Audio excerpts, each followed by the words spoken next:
Hey everyone, throughout this video I will be summarizing and analyzing the content of one of Carl Jung's most interesting books, which is called Aeon. And Dr. Jordan Peterson once said that Aeon was the scariest book he's ever read. So throughout this video I will also be discussing whether this statement is true or not, and if Aeon is one of the scariest books ever written, then why would this be the case? So published in 1951, Aeon is one of Carl Jung's most important works from his later years. And the title Aeon is derived from the Greek word Aion, referring to the age of Christianity. And throughout Aeon, Jung discussed the collective psychic development represented by the Christian era. Jung observed that our ego, which is our conscious personality, rests upon conscious and unconscious content. And Jung observed that this content can be divided into three categories. Number one, temporarily subliminal contents, so referring to our memory, which consists of the content which our mind can reproduce voluntarily. And number two, unconscious contents that cannot be reproduced voluntarily. And three, contents that are not capable of becoming conscious at all. And categories 2 and 3 are the ones that might scare us to some degree, and rightly so. The unconscious content of category 2 may spontaneously reveal itself to the conscious mind, which, depending on its content, may, as discussed later in this video, severely disrupt the relatively peaceful and stable state of the conscious mind. Category 3 is, as Jung observed, hypothetical. However, its existence is a logical conclusion from the existence of categories 1 and 2. Category 3 exists of the content which is yet to be revealed to the ego, or content which may never reveal itself. Essentially, Jung argued that our mind is full of content of which we are not consciously aware, which may or may not at any point in time reveal itself. As a result, our ego is therefore vulnerable to these revelations from the unconscious. And Jung argued that our ego does not represent our entire personality, for the unconscious elements represented by categories 2 and 3 would be missing. Jung wrote, "The ego is never more and never less than consciousness as a whole."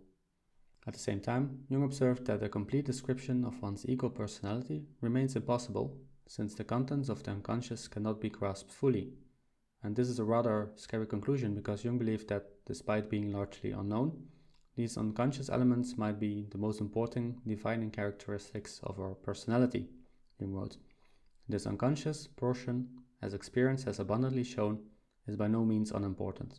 On the contrary, the most decisive qualities in a person are often unconscious and can be perceived only by others, or have to be laboriously discovered with outside help." Jung called the combination of the conscious elements, so the ego, with the unconscious elements, the self. And the self therefore represents the entirety of our personality, which, as we can conclude from the arguments made just now, can never be fully known. It can never be fully conscious. And this is where Aeon becomes an even scarier book, and we're only now on page 5 of Aeon, because Jung argued that the existence of categories 2 and 3 has a significant impact on our free will, meaning our ability to make our own choices. Jung wrote, "The ego is by definition subordinate to the self and is related to it like a part to the whole. Inside of the field of consciousness it has, as we say, free will, but just as our free will clashes with necessity in the outside world, so also it finds its limits outside the field of consciousness, in the subjective inner world, where it comes into conflict with the facts of the self." So similar to external events occurring which impact our freedom, such as a storm which prevents us from being able to go to the beach, Jung argued that internal events may also inhibit us from doing what we want. In this sense, an internal storm may prevent us from going to the beach. Moreover, to make matters worse for the ego, Jung argued that the conscious characteristics of our personality can be altered completely through the unconscious contents of the self, without our ego having any influence over the matter. Jung wrote, "It is indeed well known that the ego not only can do nothing against the self, but is sometimes actually assimilated by the unconscious components of the personality that are in the process of development and is greatly altered by them. Therefore, although our ego forms the center of our conscious personality, it is arguably not the center of our entire personality, since here it might clash with the unconscious elements of the self." And Jung argued that it is impossible to determine to what degree the ego is dependent upon the unconscious personality. However, according to Jung, we should in no instance underestimate this dependence. So perhaps at this point you may be wondering what content is hiding within the unconscious. And Jung divided the unconscious into two categories. the personal unconscious, which is developed throughout a person's life, and the collective unconscious, which is already present when an individual is born. And Jung called the content of the collective unconscious the archetypes of the collective unconscious. Jung considered 3 archetypes to have the most influence on the ego. These are the shadow, the anima, and the animus archetypes. Jung wrote, "The archetypes most clearly characterized from the empirical point of view are those which have the most frequent and the most disturbing influence on the ego. These are the shadow, the anima, and the animus." Of these archetypes, Jung considered the shadow to be the easiest to observe and experience, since the shadow can be deducted from the content of the personal unconscious. The shadow consists of the darker characteristics of the individual's personality, and as such, the individual and the ego, as well as the individual environment, do not like these characteristics. They have been repressed into the individual's unconscious for this reason. As a result, Jung observed that it takes considerable effort to become conscious of one's shadow. However, this is a significant step necessary to become aware of one's complete self. Jung wrote, "To become conscious of it involves recognizing the dark aspects of the personality as present and real. This act is the essential condition for any kind of self-knowledge, and it therefore, as a rule, meets with considerable resistance." The shadow can be used to illustrate the impact the unconscious may have on our free will as well, from a conscious perspective at least. According to Jung, the darker characteristics of an individual's personality, together forming the shadow, are emotional in nature. He wrote, "They have an emotional nature, a kind of autonomy, and accordingly an obsessive or better possessive quality." This is the case according to Jung because emotions are not an activity in which the individual engages. Instead, emotions are something which happen to the individual, outside of the individual's conscious influence. In this instance, Jung observed that the individual is a passive victim of these emotions. Jung also observed that luckily, the content of the shadow, which forms a kind of lower level personality, can be integrated into the conscious personality, albeit with significant effort. A way in which the shadow can be observed, and therefore eventually integrated, is through the way in which the content of the shadow projects itself upon the environment of the individual. In this case, the emotional nature of the shadow reveals itself due to the fact that the individual believes that an emotional response is the result of events occurring outside of the individual, in other people, for instance. Jung wrote, "In this case, both insight and goodwill are unavailing because the cause of the emotion appears to lie, beyond all possibility of doubt, in the other person. Instead, however, the emotional response resulting from the observation of behavior of the other person is the result of a projection of the individual's own shadow. For instance, in case a person becomes extremely annoyed when someone behaves impatiently, the emotional response, meaning being annoyed, is not the result of the behavior of the other person. Instead, it is caused by a projection of the shadow. The person, him or herself, is in this case secretly, even to the individual, him or herself, impatient. In this case, the individual meets its own shadow in the form of the other person, and instead of confronting the shadow within, might confront the other person." Jung further elaborated that the individual does not consciously engage in creating these projections. Instead, these projections are created outside of the individual's conscious control, at least as long as the shadow is not integrated into the individual's consciousness. Jung wrote, "As we know, it's not the conscious subject but the unconscious which does the projecting. Hence, one meets with projection, one does not make them. As a result of this, the individual, as indicated by Jung, will have a fake relationship with its environment." Jung wrote, "The effect of projection is to isolate the subject from his environment, since instead of a real relation to it, there is now only an illusory one. Projections change the world into the replica of one's own unknown face.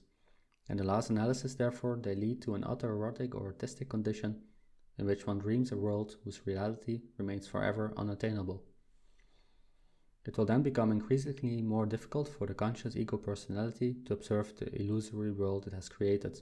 Essentially, the individual is then interacting with the world through glasses, which show the world in a way which is not real.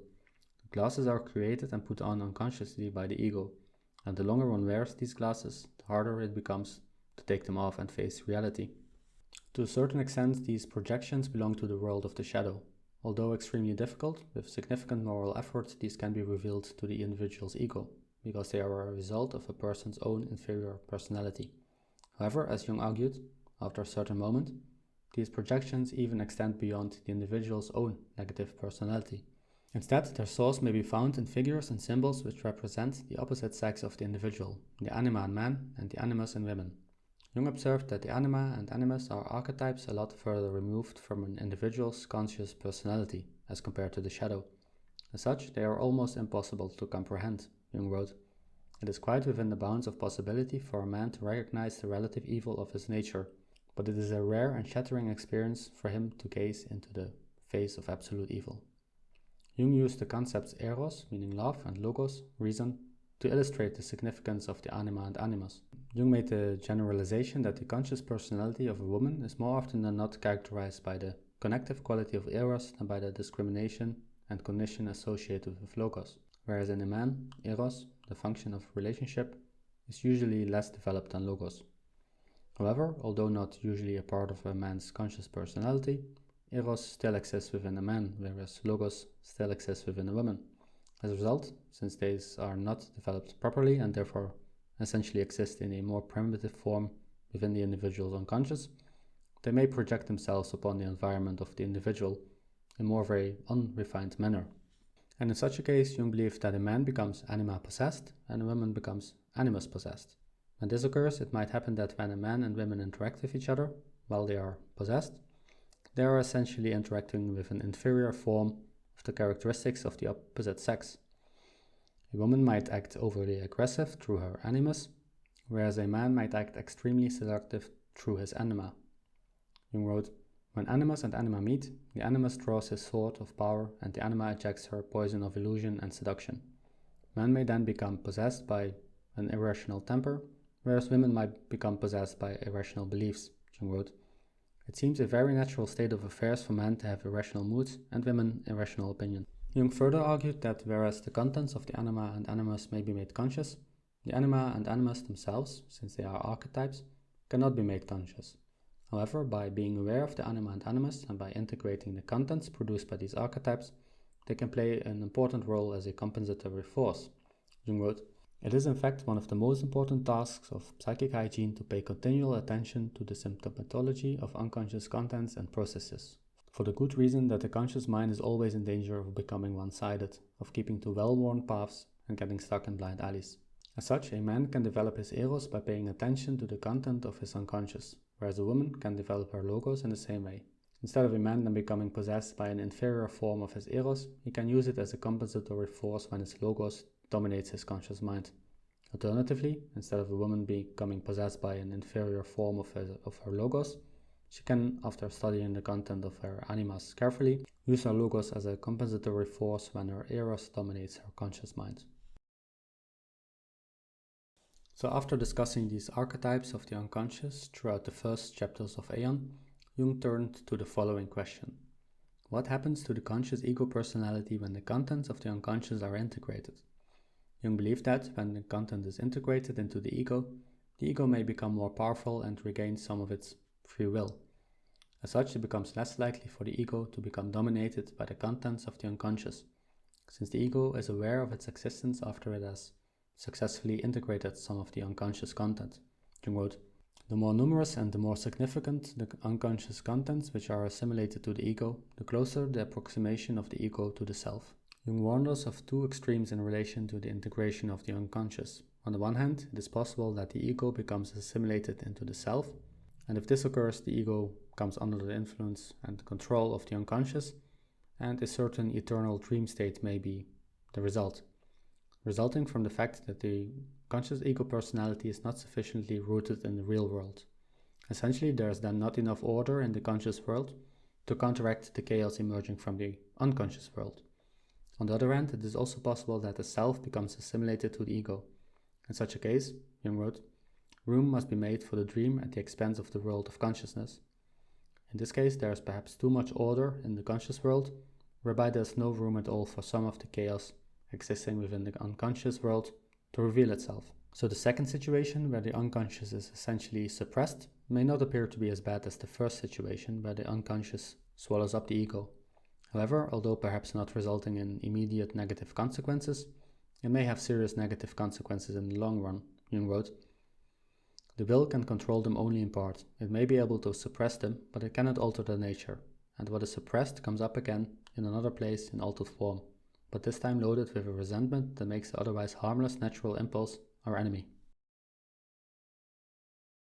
After the discussion of the ego, the self, and the archetypes of the shadow and the animus archetypes, as well as discussing the integration of these archetypes, Jung commenced a discussion on Christ and the Antichrist.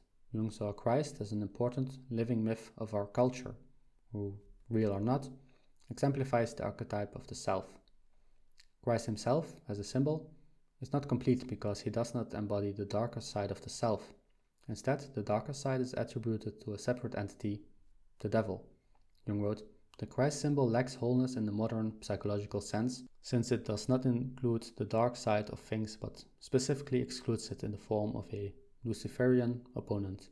And the Church attempted to solve this problem through a doctrine called the privatio boni, which essentially states that evil is not a thing in itself, instead evil is simply the lack of good. As Jung argued, when we consider Christ as a symbol of the self, then it is possible to see the Antichrist as the inferior part of the self, meaning we can see the Antichrist as the shadow, which opposes the Christian concept of Christ, where, resulting from the privatio boni doctrine, the Antichrist is separated from Christ. Jung wrote, "In the empirical self, light and shadow form a paradoxical unity. In the Christian concept, on the other hand, the archetype is hopelessly split into two irreconcilable halves, leading ultimately to a metaphysical dualism, the final separation of the kingdom of heaven from the fiery world of the damned." Jung observed that this dualism makes the Antichrist a complicated problem for Christianity. However, when seeing Christ as a symbol of the self, it represents only one half, the good half. As such, the Antichrist can just as much be seen as a symbol of the self, except that it represents the evil half. Therefore, Jung did not agree with the idea of the privatio boni. Jung argued that evil is only all too real and that many historic as well as current events prove that evil is not simply the absence of good. Jung wrote, "One could hardly call the things that have happened and still happen in the concentration camps of the dictator states as an accidental lack of perfection. It would sound like mockery. Although evil is therefore real, what is good and what is evil is dependent upon the subjective and conscious experience of the psyche. The unconscious, as Jung observed, does not differentiate between good and evil. Despite the subjective nature, however, Jung stressed that the existence of evil should not be questioned." He wrote, "Today, as never before, it is important that human beings should not overlook the danger of the evil lurking within them. It is, unfortunately, only too real, which is why psychology must insist on the reality of evil and reject any definition that regards it as insignificant or actually non-existent." Jung concluded his discussion in Aeon on Christ as a symbol of the self by indicating the important difference between perfection and completeness. Christ, in a religious sense, is equal to perfection, whereas as a symbol of the self, Christ represents completeness without being perfect. Jung wrote, "Like the related ideas of Atman and Tao in the East, the idea of the self is at least in part a product of cognition, grounded neither on faith nor on metaphysical speculation, but on the experience that under certain conditions the unconscious spontaneously brings forth an archetypal symbol of wholeness. According to Jung, the individual who has experienced such completeness is more than ever aware of his or her own imperfection.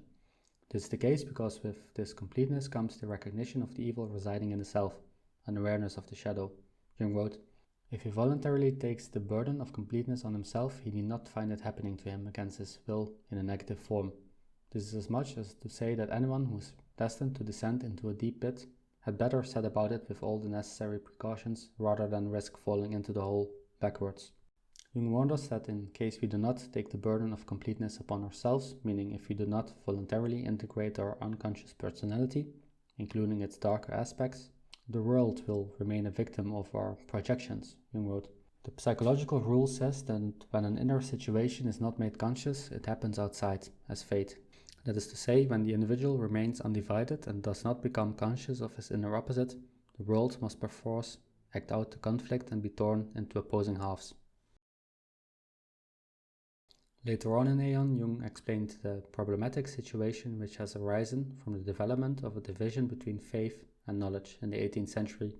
Whereas faith is not capable of explaining all that is happening within the world, science is not capable of explaining all that is happening within the psyche. Jung wrote, "Faith lacked the experience and science missed out the soul. Instead, science believed fervently in absolute objectivity and assiduously overlooked the fundamental difficulty that the real vehicle and begetter of all knowledge is the psyche, the very thing that scientists knew the least about."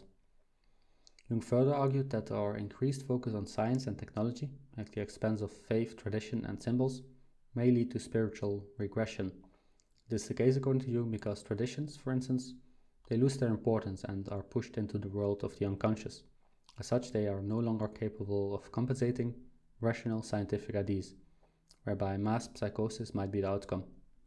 Jung wrote, "Loss of roots and lack of tradition neuroticize the masses and prepare them for collective hysteria." In order to treat this collective hysteria, Jung warned us that civil liberties may be abolished in order to deal with the hysteria on a collective scale. Jung wrote, "Collective hysteria calls for collective therapy, which consists in abolition of liberty and terrorization. Where rationalistic materialism holds sway, states tend to develop less into prisons than into lunatic asylums." In this sense, an important compensatory force, which was rooted in myths, mysteries, symbols, and tradition, has been slowly eroding over the last few decades. And without this root, which essentially forms a bridge between the conscious and the unconscious world, there's not much left which can protect the ego from adopting unsound ideas, according to Jung. Jung wrote, "The ever-widening split between conscious and unconscious increases the danger of psychic infection and mass psychosis. With the loss of symbolic ideas, the bridge to the unconscious has broken down. Instinct no longer affords protection against unsound ideas and empty slogans. Rationality without tradition and without a basis in instinct is proof against no absurdity." So is Aeon one of the scariest books ever written? In my opinion, Aeon represents an important warning left to us by Carl Jung about what could happen if we ignore an important and defining part of ourself, the unconscious.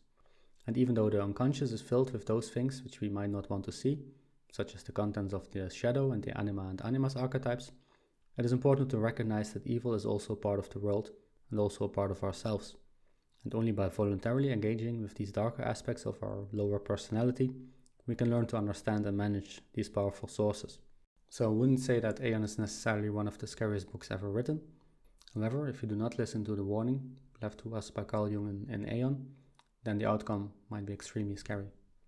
So what do you think? Is Aeon one of the scariest books ever written? Please let me know in the comments.